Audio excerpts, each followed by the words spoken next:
Hi, it's just me. I just want to give you an update on the situation with the controller. Went through a lot. I got 1, 2, 3, 4. Burn one is burns over there.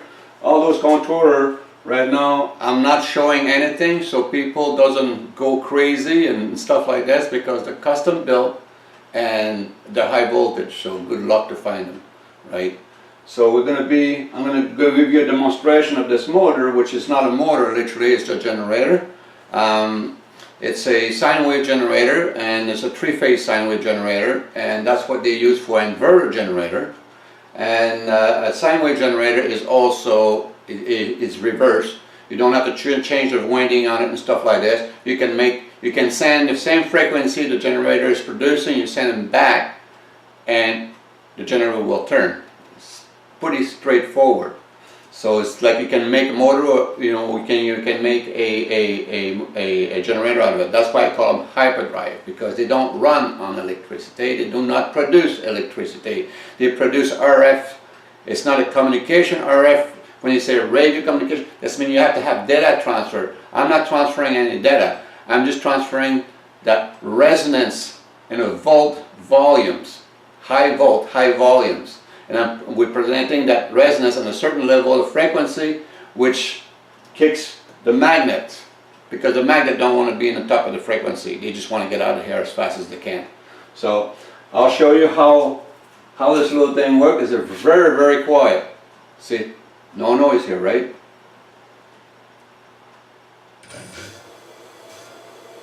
That thing is running right now. It's running at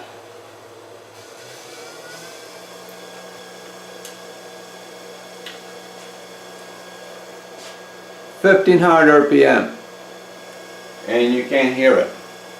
Very powerful at 1500 RPM. You can install this thing. Like right now, it's only turning 1500 RPM. I'm just gonna. It will slow down, but you can install it. That's all you can do on it. And I'm choking it at 2.5 inch. I'm putting brakes here. I'm putting pressure with the rag on those both corners, right? So you can't stop those suckers. You gotta have high voltage. Everything have to be high voltage. Low voltage, you cannot produce that. It's gotta be high voltage, constantly coming out of the box. Now this little guy there, like 1500. This is a lot of people using 1500 RPM motor. It runs on nothing. When I mean nothing,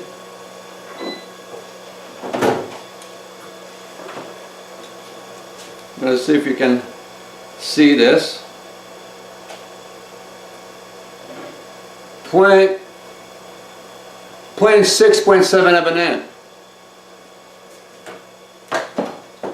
Tell me any type of motor who's got that kind of torque, stuff like this, will turn for that little bit of an amp. When I have the choke on it, I will not get it more than 2.5 amp, right?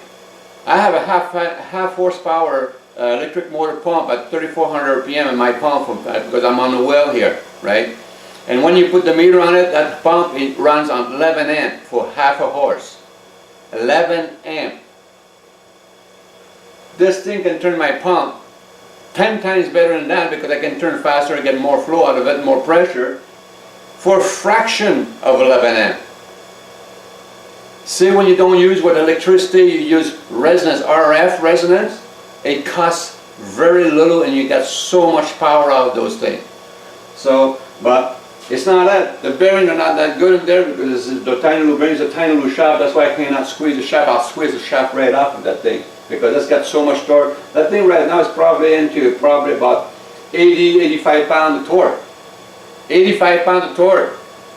Anybody register that? 85 pounds of torque and a tiny little thing like this? Well, just watch out till I crank it up. That thing can turn all the way up to 6200 RPM. And what happened with those at 6200 RPM is everybody, an electric motor, if you don't put the right amount of voltage into it, it dies right at low RPM. This thing, when you put the voltage into it, guess what goes beside? right side by side, the volt goes up, the torque goes up, the RPM goes up. All those things come straight up at the same time. And guess what goes behind, way below? Here's your current, red in the bottom. Your current is very moving. That's what RF is. It's transmission current, or transmission volts, whatever you want to call it. It's not electricity. Not the way people electricity think about their house. But this little motor can move a lot of stuff. Dirt bike, quad, you name it, boat, jet skis, airplane. I mean, that little motor here is powerful enough to take those guys, those hang glider. They have power in it. They can take off without jumping out of a mount. They can take off in the field. That thing can run that guy with his hang glider all day long. And he probably would go. He would have to mount this thing really on a low part. So anyway, enough about this. I'm going to take that apart and put the power supplies and that controller to the big motor right now.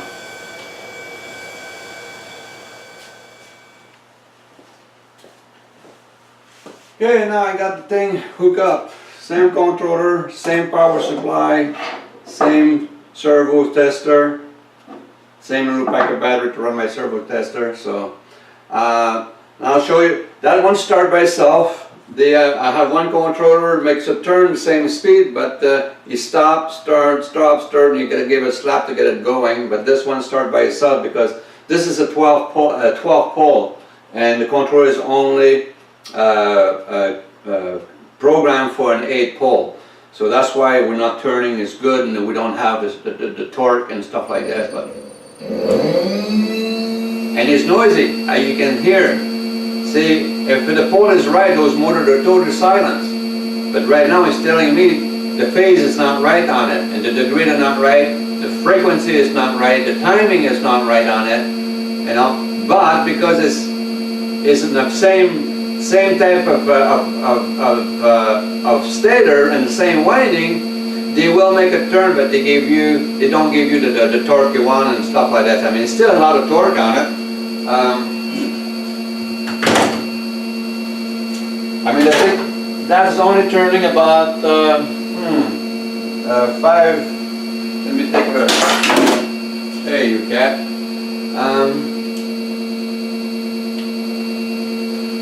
569 RPM. Okay, that's my maximum speed. So I'm just gonna see if I can slow it down here. Which way should I go? Okay. I'm putting the brake on the outside there, maximum, again, without distorting the drum, and you can't. It's impossible. Even with 2 hands, you cannot stop those motors because they're not a motor.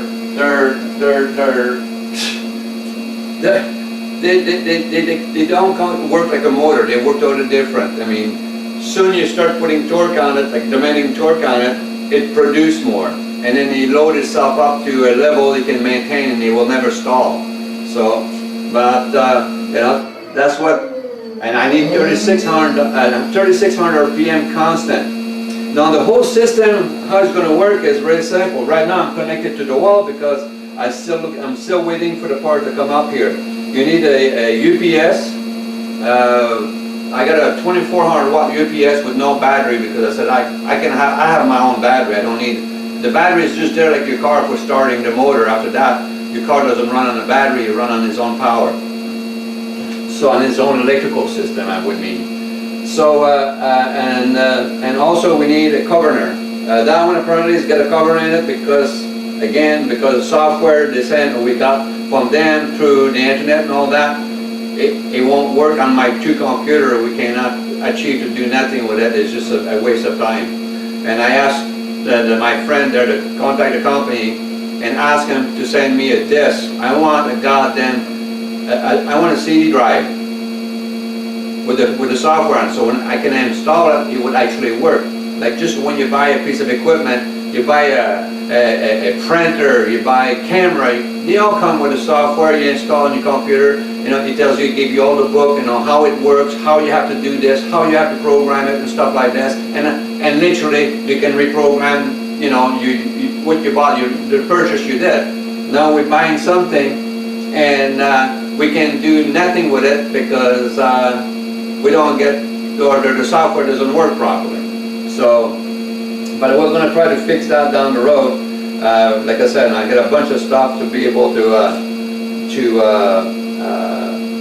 finish that off, but soon that thing turned to 36. You have to understand, this drive here, right, for people who like to talk about kilowatts and stuff like this drive with the red controller could be this one, or could be another one. I have to go higher volt, maybe I have to go to 600 volt, 800 volt, but this drum here, just the one from the washing machine, is capable of over 580 kilowatt output.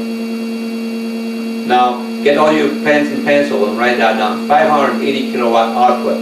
This is the drum motor right there. I call them the hyperdrive because no motor can do that. So if it's no motor can do that, it cannot be a motor. That's why I call it hyperdrive, because it runs very high frequency. Right now the frequency is too low. It's only 1.4 kilohertz. I need 15 kilohertz to 25 kilohertz to run this drum properly.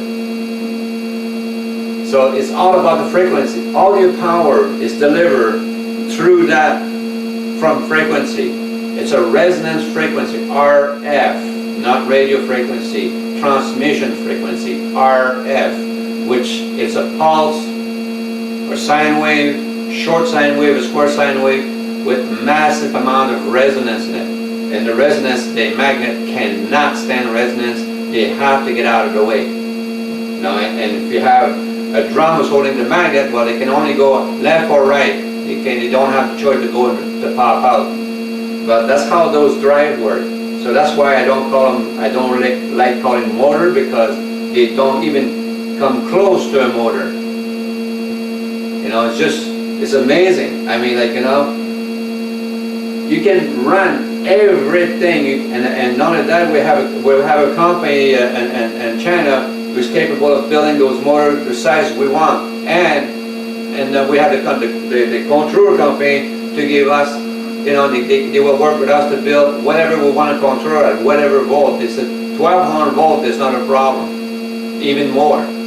Well, bigger the motor is, it's very simple. More volt you need to turn it to make it turn cheap and very so powerful. This whole system can be stretched up big enough to replace every nuclear power in this planet.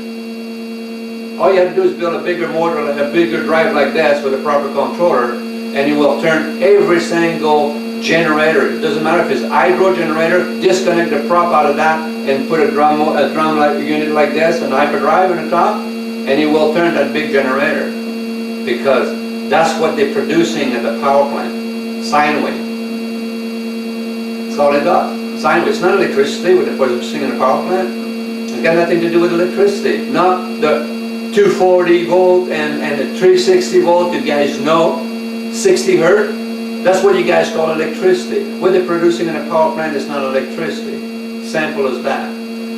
It's all about sine wave and high frequency and high voltage and low and very low currents. So this is, you know, it's hard to explain, because till you grab this thing, to people try to hold this this drum there, everybody think, you know, oh, it's from a washing machine. But you have to understand, a washing machine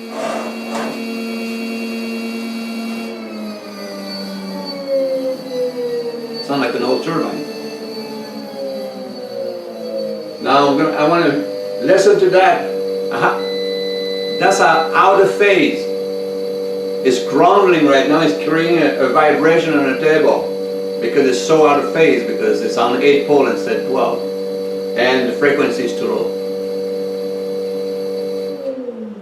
But you know, anybody, everywhere they come and take a look at that right now. I had many people come up here, including engineers and scientists and whatever they want to call. They all said the same thing. This thing is it's limitless. The possibility. If you cannot work, if you cannot move anything in this planet with that thing, it's because you're brain dead. That's the only thing that will slow you down. Lack of brain. So I mean, like, you know, there it is. It's just, as long as you got a controller who can talk to that, this thing will do everything you want.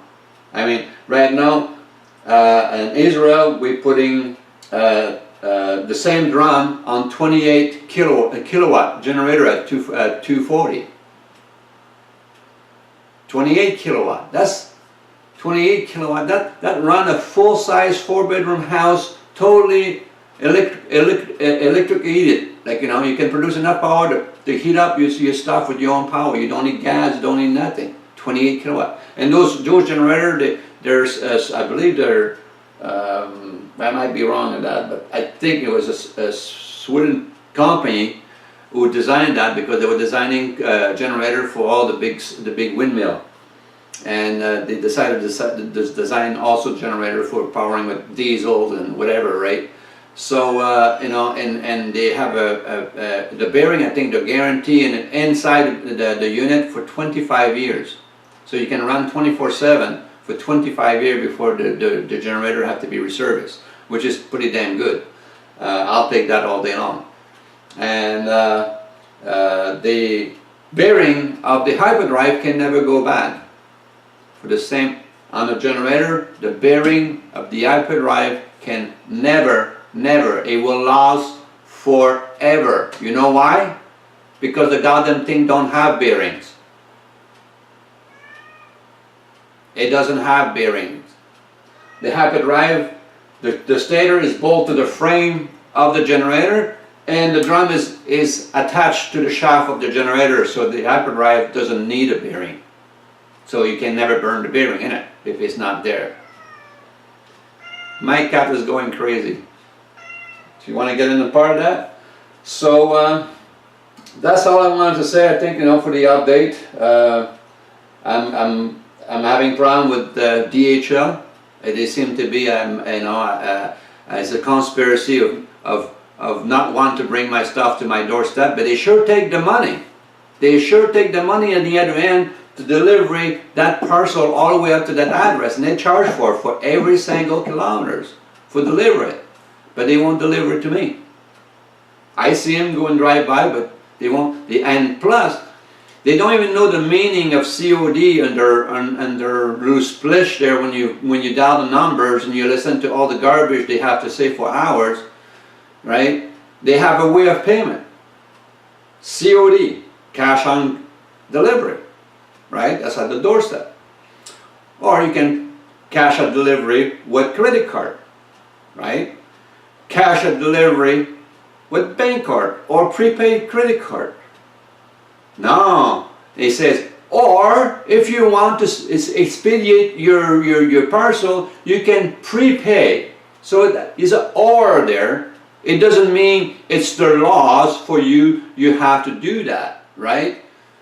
So every time it comes to me, I have to prepay. And then the last time I prepay, I got the message at 8 o'clock in the morning. I prepay online. My daughter did it for me at 9:35, I believe. So it was prepaid. We had the receipt on our phone. It was done, right? It took 8 days for them to deliver me the package here, and it was not DHL who brought it here. It was Loomis. And then they said, you owe us you owe $21 on the parcel. That's what I paid 8 days ago. And it's been like this with DHL over and over and over. Always the same person talking to me. It seems to be that's all she does at the office, is waiting for a parcel to come to my name and then tell me I have to prepay. So I think there's a fraud going on there, because a contract is a contract, and that's a federal contract when you're moving commerce. That's not local laws. That's international. You're picking up goods from one country and bringing it here. This is a heavy contract, and the only way that contract can be released from them is me signing that little piece of paper says I received it, right? But Why, if they get paid to bring it here, and they tell the people they will bring it to my door, they don't do that? That's called fraud. Pure and simple. So, you know, if they, oh, there you go, I got something for my almost 40,000 subscriber. Let's see how guys, you guys can do something really good for me. Can you go on DHL website and write what do you call that? A letter and saying, and asking, what the hell is going on with the service for me? Let's see what happened, right? I mean, it's not going to take any money out of your pocket. It takes you 5 minutes on the computer. Go to DHL site and then write a complaint. Why don't I cannot get my goddamn parcel from DHL? Why is it taking so long? Why do I have to fucking prepay? Do I have the word fucking stupid in my forehead? Loomis come here, I pay him here. UPS come here yesterday, we pay it at the door. You know, Pure Letter comes up, pay it at the door. But I have to prepay everything. Like, I don't have the 20-some dollars, I guess. They're afraid of that, then they can keep the package, they have the goodie, you won't release it. Now, something's going on with DHL, and I wish all my subscribers have enough ball to pick up the computer, go to DHL, and file a complaint. And that would make them wake up and listen. So, but we'll see what happens with my my subscriber. Find out how many can they do that. So, in the meantime, that's what I got to show you till we got the proper software to reprogram that. So, and then the rest, so I can loop it up and put a load on it, and then do my victory dance and then get the hell out and this down. So, all right, guys, that's all I got to do. Bye.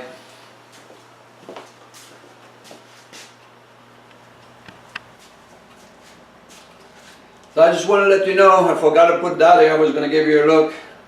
First controller, last 15 minutes, 10-15 minutes, that's gone, garbage. Second controller is a prototype, it's not on the market, right? That's what they all cover. They're not marketable right now. So I don't want any of you guys going, let's zoom on that here, let's see this, let's see that. Well, you can zoom on my towel here, my hand cloth I put on there, and you can zoom all you want. But they're all different control. That one is really, it's the same one of this one here. That's a duplicate I got over there, but you had to redo the whole inside. That one's a prototype, and this one's a prototype. Works on the 6 inches, not as good as this one, but also this one can be programmed, right? And all those controllers, they're not cheap. They're high voltage controller, and they're not cheap. So right now we're just playing with the controller to find out which one the best will do for everything.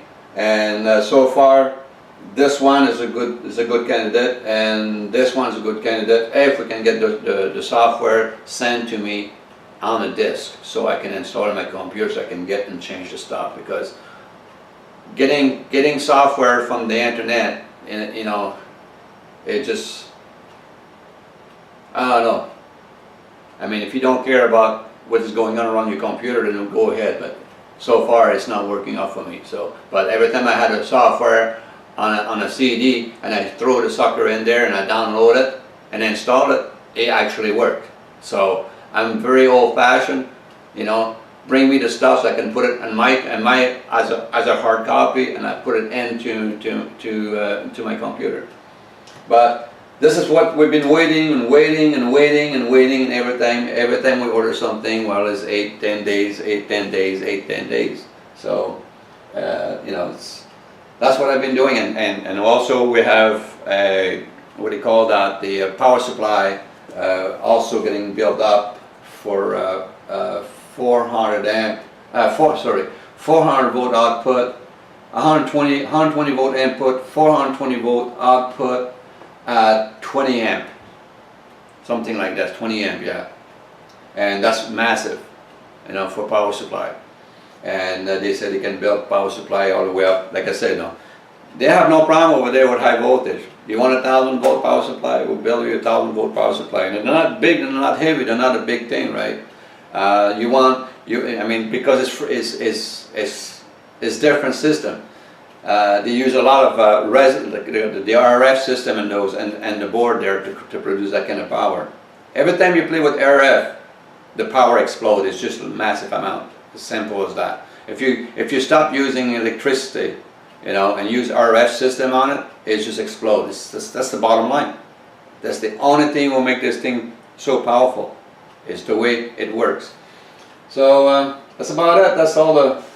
I know you're looking at 3 pieces of cloth there with wire sticking out, right? Doesn't mean much, but last time I learned a lesson with my box there, because I had some people find out the company as a supplier of the same box, because they were modified